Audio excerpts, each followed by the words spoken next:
అందరికీ నమస్తే. ఎలా ఉన్నారు? అందరూ బాగున్నారా? ఈరోజు కువైట్లోని ముఖ్యమైన అప్డేట్స్ గురించి తెలుసుకుందాం. అప్డేట్స్ తెలుసుకునే ముందు ప్రతి ఒక్కరు కూడా వీడియోని లైక్ చేయండి. కొత్తగా ఎవరన్నా చూస్తుంటే మన ఛానల్ని సబ్స్క్రైబ్ చేసుకుని పక్కన ఉన్న బెల్ ఐకాన్ ఆన్లో పెట్టుకోండి. మనం పెట్టే వీడియోస్ మీకు ముందుగానే నోటిఫికేషన్ వస్తూ ఉంటాయి. ప్రతిరోజు కువైట్లో జరిగే ప్రతి విషయాన్ని కూడా మీ ముందరికైతే వీడియో రూపంలో తీసుకొస్తూ ఉంటాను. మన ఛానల్ని మీరు సబ్స్క్రైబ్ చేసుకొని ఉన్నారంటే మీకు ముందుగానే నోటిఫికేషన్ వస్తుంది. మీరు వీడియో చూసే అవకాశం ఉంటుంది. కువైట్లో జరిగే ప్రతి విషయం కూడా తెలుసుకునే అవకాశం ఉంటుంది. ఇంకా వీడియోలోకి వెళ్ళిపోదాం. కువైట్లో వేసవకాలం అనేది స్టార్ట్ అయిపోయింది. ఎండలు భయంకరంగా ఉన్నాయి. ఇప్పుడు ప్రజెంట్ ఈ రోజు కూడా 49 నుంచి 51 డిగ్రీల వరకు ఎండ అయితే చూపిస్తూ ఉంది. ఇంకా జూన్, జూలై, ఆగస్టులో అయితే ఎండలు ఇంకా ఎక్కువ ఉండే అవకాశం అయితే ఉంది. కొద్దిగా బయట పనులు చేసుకునే వాళ్ళు చాలా జాగ్రత్తగా పనులు చేసుకోండి. ఇంకా ఫస్ట్ అప్డేట్ వచ్చి కువైట్లో ఎవరైతే బైక్ డెలివరీ బాయ్స్ గా వర్క్ చేస్తున్నారో వాళ్ళందరూ కూడా జూన్ 1వ తారీఖు నుంచి ఉదయం 11 గంటల నుంచి సాయంకాలం 4 గంటల వరకు బైక్ లో ఎవరు కూడా డెలివరీ చేయకూడదు, బైక్ పైన ఎవరు కూడా వెళ్ళకూడదు అని కువైట్ గవర్నమెంట్ అయితే అప్డేట్ అయితే తీసుకొచ్చింది. ఒకవేళ మీరు జూన్ 1వ తారీఖు నుండి ఉదయం 11 దాటిన తర్వాత ఎక్కడైనా మీరు బైక్ పైన వెళ్ళేది కనుక చూశారంటే పోలీసు వాళ్ళు భారీగా ఫైన్ విధించే అవకాశం ఉంటుంది. దీన్ని దృష్టిలో పెట్టుకొని జూన్ 1వ తారీఖు నుంచి ఉదయం 11 గంటల నుండి సాయంకాలం 4 గంటల వరకు ఎవరు కానీ బైక్ డెలివరీ బాయ్స్ ఎక్కడ బయట బైక్ పైన డెలివరీ అనేది చేయకూడదు.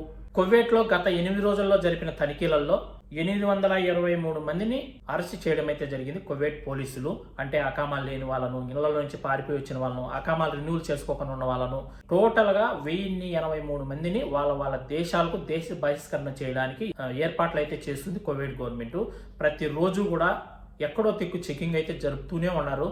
కొద్దిగా జాగ్రత్తగా పని చేసుకుని బయట పనులు చేసుకునే వాళ్ళు, అకామాలు లేని వాళ్ళు, ఇళ్ల నుంచి పారిపోయి వచ్చిన వాళ్ళు, ఇలాంటి వాళ్ళందరూ కూడా చాలా జాగ్రత్తగా పనులు చేసుకోవాలి. ఒకవేళ మీ దగ్గర అకామా ఉన్నా కానీ బయట పనులు చేసేటప్పుడు చాలా జాగ్రత్తగా ఉండండి. అనుకోకుండా చెకింగ్ వస్తారు, మత్తిలో వస్తూ ఉంటారు కొందరు, డ్రెస్సులో రాకుండా. కొద్దిగా గమనించుకొని ఇన్ఫర్మేషన్ తెలిసిందంటే గన ఆ రోజు పని మానేసైనా సరే మీ రూములకు మీరు వెళ్ళిపోండి, కానీ పని మాత్రం చేయకండి.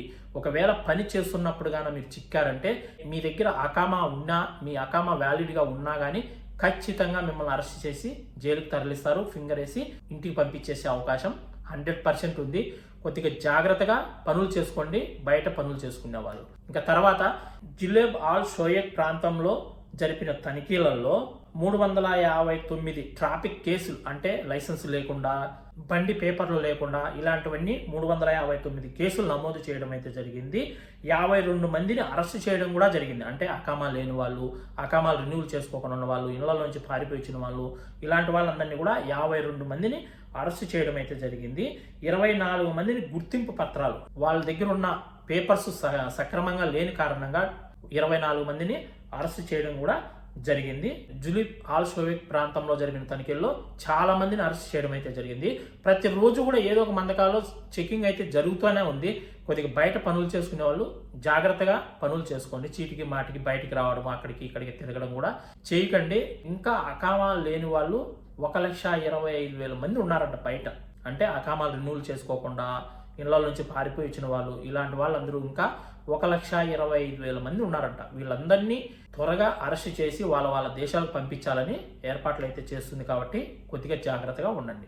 చాలా మంది ఫ్యామిలీ వీసాల పైన వచ్చింటారు కదా, వచ్చిన వాళ్ళల్లో సక్రమైన పేపర్లు లేకుండా డూప్లికేట్ సర్టిఫికెట్స్ పెట్టి ఫ్యామిలీని పిలిపించుకుంటారు కదా, అలాంటి వాళ్ళవి 16,000 మందికి ఫ్యామిలీ వీసాలను రద్దు చేయడం అయితే జరిగింది. ఓకే ఫ్రెండ్స్, ఇవి కువైట్లోని ఈరోజు ముఖ్యమైన అప్డేట్స్. మళ్ళీ రేపటి వీడియోలో కలుసుకుందాం. ఈ వీడియోని అయితే అందరూ లైక్ చేసి 10 మందికి షేర్ చేయండి. అందరికి బాయ్ ఫ్రెండ్స్, జై హింద్.